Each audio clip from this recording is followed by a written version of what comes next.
abwaan cali food waxaad ka mid tahay abwaanada waaweyn ee gobolada Sool Sanaag iyo Cayn ama Soomaaliba waxaa jirtay silsilad dhawaan bilaabantay oo ay bilaabeen abwaan dawlad iyo gobolaha hooda garays silsiladaas oo ka turjumaysay jacayl oo baraha bulshada aad u qabsatay oo garanaysa dad badan ka soo falceliyay adiga dareenkaaga meeshii goobta ay ka dhacaysay isweydaarsiga gabayadana goobjoog baad ka ahayd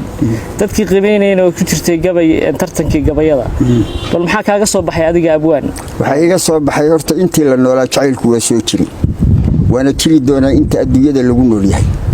jacaylkuna maaha in wax lagu sameeyo inaad gabadh ku guursato oo fiican yahay inaad dadkaaga jeclaato oo diintaada jeclaato oo dalkaaga jeclaato oo wax wanaagsan jeclaatana waa jacaylku waa kamid oo ku wanaagsan yahay sideedaba gabadh wanaagsan marka uu jeclaado oo waliba sharaf badan oo ummadda nasabka kamida waxa la yiri waxa taqaan guurso waxa taqaan bay dhalaan oo gabadhu reer la yaqaan ay tahay walaanigu aad iyo aad baan u bogaa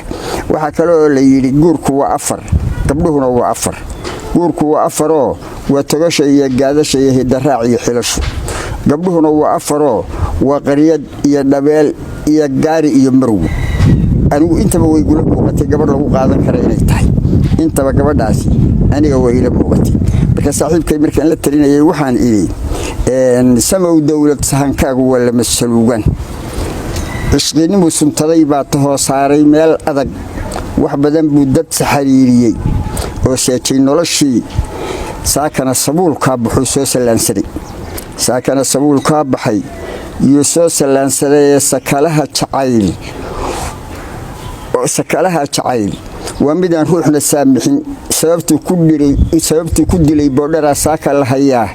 satrigiiyo wuxuu jiibsadaa saabka feedhaha saqda lexe aleylku hurdada salal ku keenaa anigana sidaasoo kale waaye ii sigay socodtaan ku soo maray bulshada soonka wada taal subaxii gobaad aan helay iyo ii saldhigay guur iminkaan saraadiya nimcada sinula jiifaa adiguna si sahlaad ku heli sameeyo qoordheer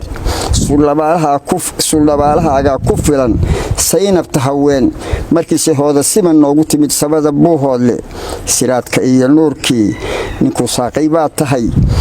sinjigaad ku sii raacday iyo sawr caawacan haddiise aan sifeeyo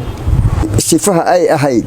saaka magacaabo dhexdoo siriiqa sayrmada gamcaha socod wanaageeda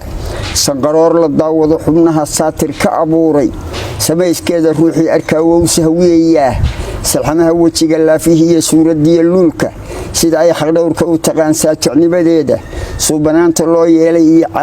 camal samaanteeda hooyadeed suleekhoo kale iyo suxubi weeyaane sambal lama ammaantiyo qofaan siinadba lahayna sidii xuural cintoo kale lagu saweeyaa soomaaliyo idilba way ugu sarraysaa sayruuqlamoodiyey hablaha way u sirataaye sitiin geela suunaari faras sumuc waxaan hayno xamar sabarraweyn iyo baroor lagu saqaafeeyo silfar dahaba iyo luul hantida suuqa yurubtaalla saacad baan ka wada keenaynaa soofka xoolaha sina inoo dhaaftay yaan suuro gelahayn anigu gabadhaa waxaan halkaa yaan gabadhaa fadhiisiyo waxaan idhi sina inoo dhaaftay yaan suuro gelahayn waydin salaamayaa waxaan ahay cali food xasan cawli aad iyo aad baanad u salaamantihiin silsilada gabaygana waxaan jeclahay inay sii socoto